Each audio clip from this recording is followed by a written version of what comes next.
All right, Alico 3. I'm going to do another sales recap video. These seem to be pretty popular on the channel.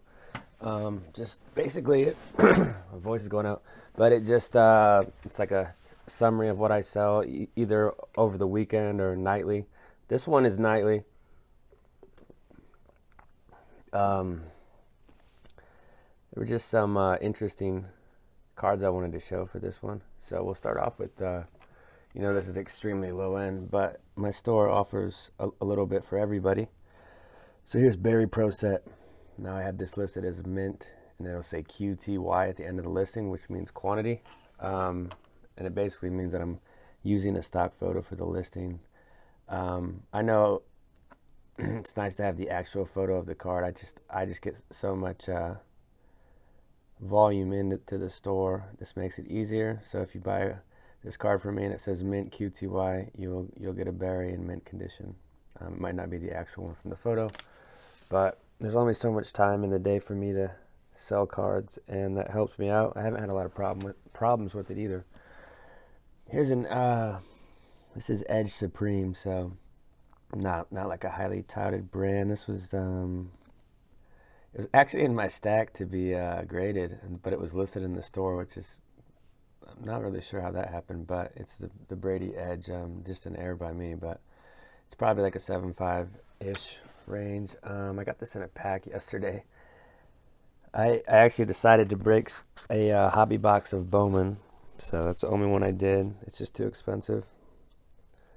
And I pulled this prospect auto, Ezekiel Duran for the Yankees.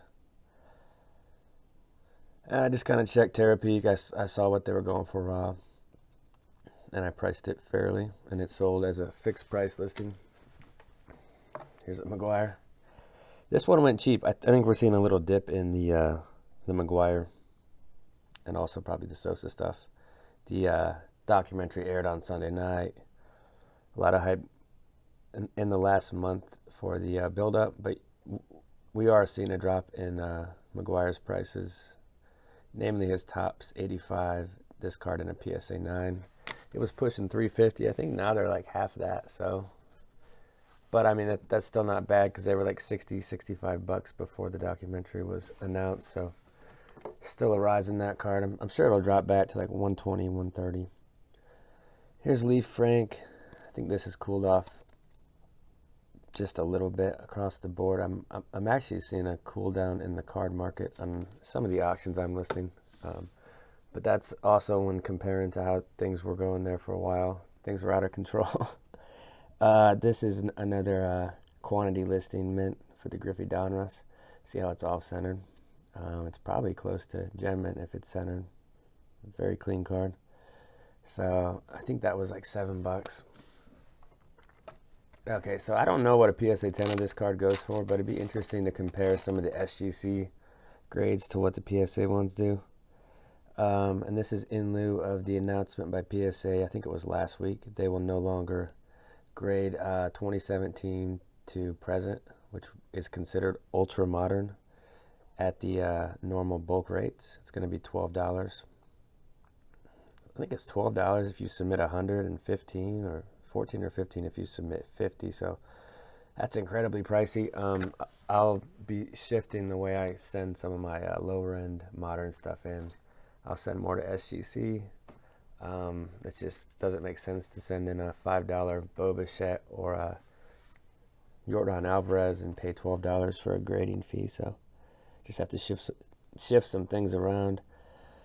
Okay, so Frank Gore, this is the Mint Plus, the 9.5. A lot of people like this. Some people call it a gimmick. I think it is a valid way to grade these cards. I think there is a middle ground for sure. But I also like PSA. It's either a 9 or a 10, so I don't know. I like PSA and SGC, so I guess that sums it up. Here's the action. So this was a 10 in the action. The card kind of blends in with the border there, so probably not the best looking card in the SGC tax.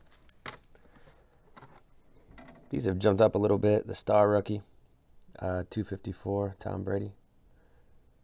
That one got an 8. which is a pretty solid grade for this card. It's often off-centered. So this is what you're looking at with the centering, where these bronze things stop. Look at your sides. I got an 8. This one just sold like 2 hours ago, so I pulled it. I thought I'd throw it into the video. I mean, crazy cheap. But Cooper doesn't have much hobby at this point. I mean, he's a good player, but his time kind of to shine passed. In the hobby, you kind of have to explode after your rookie year, or people forget about you. He's had some injuries and inconsistencies, so this is a sweet card, though. This is a red to 25 and a PSA 10, and it went for a great price. Okay, so I sold a PSA 10 of this card last week, and I think I featured it in this video. I can't remember. But this was a 9, Beckett 9.5 I had sitting around. I always look at the card closely and compare it to the grade. I felt this one was mint plus, so I just put it in auction. And it sold for like half of what the PSA one did. It is centered extremely well, but some of the white corners, I don't think you can consider a card with that much white on the corners gem mint. So, all right, this card's just, this card's not cool. The 92 Bowman Manny. It's just like the Rivera. But the price this goes for is so cheap. I think this was like 40 bucks. So you can pick up a Manny Bowman rookie and a 10 for like 40 bucks. That's nuts. Card is undervalued. Bowman Draft Blue Harper. Kind of a neat little low-end pair, a lot of 500. This is 2012 Bowman Draft. Decent looking card right there. I'm trying to hold the cards off to the right and up a little bit so I can make room for the edits down low. Drop in the price for 5 or 6 seconds. Here's the Star Rookie Rogers, Beckett 9. I almost feel like the SGC cards are selling a little better than the Beckett cards lately. But here's a mint 9 in the Rogers. This was a pretty strong sale for an auction. A lot of times with these older PSA baseball cards from the 80s and 90s, the 9s sell for fractions of what the 10s sell for. Just, I don't know, it's just the way it is. But this chipper did pretty good. I think one example you can talk about with that is the 89 Donruss Griffey. I think you can get a 9 for like 25, and then a 10's like 375. So you could get, what is that, like 13 or so?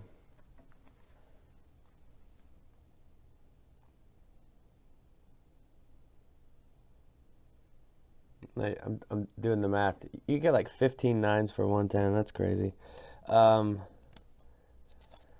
Clemens 8.5, so 9s are 50 to 60. This card really hasn't jumped up. I thought it was going to after the McGuire did, but this is an 8.5, so of course it's not going to bring the same demand as a 9. This one went for more than I thought it would. I had no idea what it would sell for. I was just kind of curious. It's got my EC3 sticker on it. That just means I actually sent the card in. So Skybox, cool set, like with the acetate. That one was a 10. This is an Ed Reed that it's an 8. It's numbered on the back there to 399. It's an interesting card. It's in that thicker PSA holder. I actually think this holder looks good. So here's an 8 in the Reed. That is on card.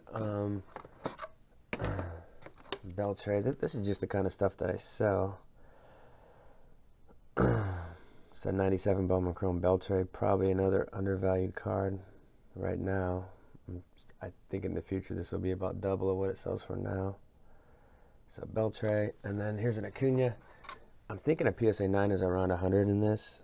I could be wrong. So I think the 9.5 was right on par with the PSA 9, which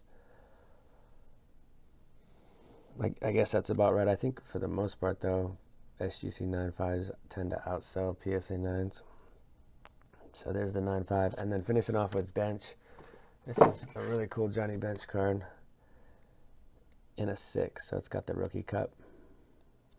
1969 Topps Bench. That is actually the second year, I think. Continuing on, a couple strong SGC sales here. So this is the Topps Traded Griffey in a 9.5. And I think PSA 9s are around 25 right now, and 10s are in the 100 to 125 range. So you'll see the price on this SGC 95, which is Mint Plus. This one went close to PSA pricing. So the Upper Deck Ionics Futuristics Brady, just a badass card. I remember going to the gas station when I was a kid. Quick Trip back in the day, like 20 years ago, trying to find packs of this stuff to rip. And the if you pulled one of these Futuristics, it was always on the back, so you could see this like green design. Just an old memory. I think those fall about 2 per box, so they're definitely tough. This went low. I was paying a lot more for these about a month ago when I was buying some Update Clemens rookies, so I could have been a bad auction, or just these could have fallen back a tad here. Some of the older stuff's fallen back a little bit. This is a neat teal explosion, Ja Morant from 19 Hoops. Cool parallel. Kind of see why people are getting into hoops. It's supposed to be like an entry-level product like Score, but the way basketball products are, I think boxes are like $275, which is nuts. And then just an undervalued Griffey hot glove. I'm not sure the odds on this. I'll have to look it up, but of course there's the 97, 96 that are worth a lot more. And then this one kind of lags, but it's probably not the best looking one, but it's still a cool insert. So that'll wrap it up, and I'll post this video up.